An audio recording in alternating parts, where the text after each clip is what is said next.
Nirvana became, like in our culture, nirvana is absolute, complete, total happiness.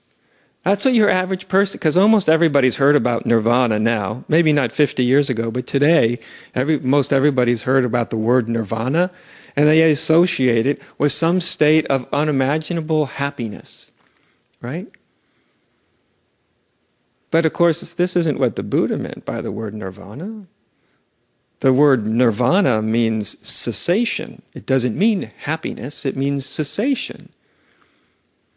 Now, how did we go from cessation to really, really, really happy?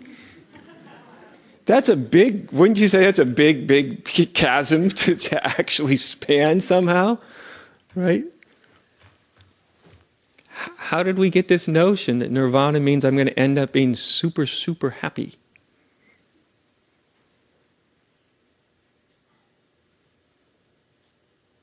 I mean, if everybody knew that nirvana actually meant something closer to cessation, I mean, who the heck would want that?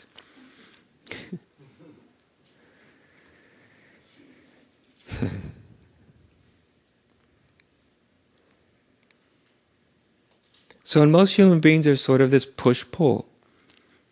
There's this part of them that wants to not suffer so much, wants to feel better. Every biological organism likes feeling better, right? And also this drive, which is actually inherent in existence, which is really important.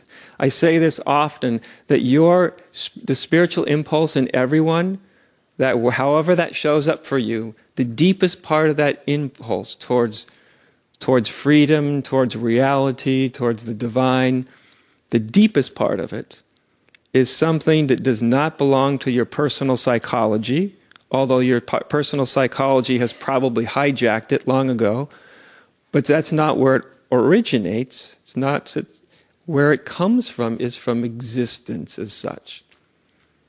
It's existence that is seeking to be conscious of itself. That's the spiritual impulse. Existence thrusting its way into your awareness, simply doing it what it does. It's sort of its evolutionary movement to become conscious of itself. Existence wanting to be conscious of itself. Your and my whole spiritual life is derived out of that.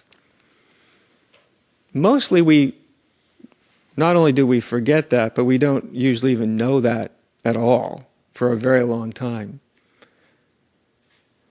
Because the part of us that wants to just feel better is so dominant that we never notice that, wow, this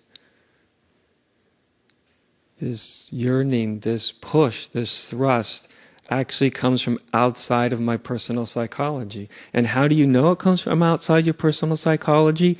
Because the true spiritual impulse, as many of you have experienced at certain times, isn't particularly concerned about whether you're happy or not. Have you ever noticed that? That thing in you that's trying to wake up, sometimes it will be the most wonderful thing you've ever bumped into. And sometimes it will torment you, and you'll really wish you could just get rid of it and forget all about it. Like, why can't I just forget about all this stuff? Why am I tormented by this innate, whatever that spiritual desire is, right? Have any of you ever felt it that way? That's something that transcends your own personal psychology. You know, it usually comes to people in a real powerful way. It's kind of like getting a little too close to a fire. You know, like you dance around a fire long enough, but if you dance close enough, eventually your clothes catch on fire. It's kind of like if you dance around spirituality long enough, or more importantly, deeply enough, at a certain point, you kind of get the feeling that the whole game shifts, and it's not really you chasing God, but God chasing you. Have you ever had that feeling? And you kind of get this, it's just this intuitive sense that something, you were like the hunter when it started out. How can I be happy? What's nirvana? Where is the kingdom of heaven? What I'm looking for it, I'm praying for it, I'm meditating for it, I'm stalking it in a certain way. You're out for God, right? You're hunting for God. Be a great name for a book.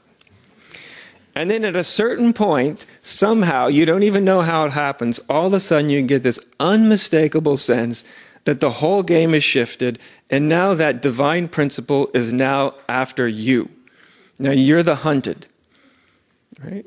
And when you realize, when you have that shift, and you get the feeling that you're the hunted, then you know that the deepest impulse within us, the deepest spiritual impulse, is something that fortunately even transcends our drive for pleasure. It transcends it. It's of a different domain. It comes from existence, the movement of existence to know itself. That's the spiritual drive. And you really start to feel that at a certain point.